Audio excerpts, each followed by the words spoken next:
We call it the Gold Wall because it's along our route Gold. And Sadr City actually has walls all around it. And the wall was built to have to kind of stem the traffic, vehicle and pedestrian traffic that comes in and out of this area. And they do vehicle search and pedestrian search to try to get any contraband, weapons, explosives, electronics. And if without the wall, they can just, go all over and deliver these explosives and weapons into Baghdad.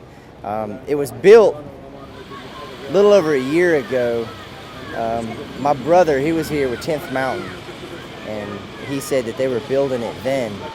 And this is the northern boundary that coalition forces can go to. Beyond the wall is Iraqi Army that control the area. As you see, landowners are here, which is an infantry unit, and then you got the military police, which are us, along with the IPs and the IA, which are, of course, Iraqi Police and Iraqi Army, which patrol this area. The other side of the wall, it was pretty dangerous. That's where Jam has a pretty good foothold, or they used to have a pretty good foothold. That's where if someone gets kidnapped, they usually get kidnapped out of Baghdad and taken up that way and disposed of.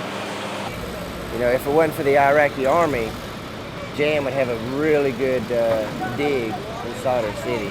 But from what I understand, I talked to one of the IP station chiefs that's north of the wall. He said it's not as bad as it used to be.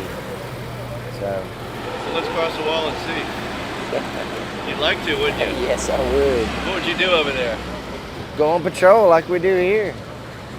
Deter, any terrorist activities, gain intelligence from the local populace, and report higher. However we're shot at, we'll just bring it. Because that's what my platoon does. Bring the pain. That's why we're called hellhounds. Assalamu alaikum. Wa alaikum assalam. When I want to travel to America, I kill my wife. What? Yeah, no good way. No sleep beside me. And you go to New York and you marriage women beautifuls. I want to travel to America, I kill my wife. I see what you're saying. You want to go to America. How are you? Good, very good. Good, very good. Everything okay? I love you. Well, I love you too.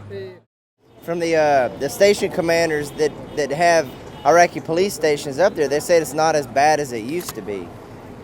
But, however, there's always something going on shady up there because there's not as much Iraqi security forces in that area as there are here, also known as coalition forces or Iraqi police that are actually getting out and doing their job, because up there they pretty much stay in the station unless they go serve a warrant with the Iraqi Army. So with me and the landowners talking to the Iraqi Army and say, hey, I think it would benefit the opinion of the civilians within the neighborhood if we can get the IPs out, because at one time the IPs were bad guys. Now they're good. So if we can just get permission from the Iraqi Army to get our guys out here and start doing community policing, it would definitely change the opinion that the civilians have on the Iraqi police. And we just recently started doing that, and I'm hoping these baby steps will grow into, leaps and bounds before we leave here. It's just like drug use with our kids back home. Drug use starts with education. The parents educate their kids on the negative aspects of using drugs. If the adults here educate their children on the bad things of growing up to become suicide bombers or insurgents, then that's going to win the war on terrorism. It's not coming in here with a military foothold and saying, you need to stop. Because at one time we may have friends, but now they're our enemy because we took a military, overly aggressive approach to it. But, with our General Odinero started the whole coin, counterinsurgency. I've seen that work. And from all of my friends who's been here in the past, it's worked.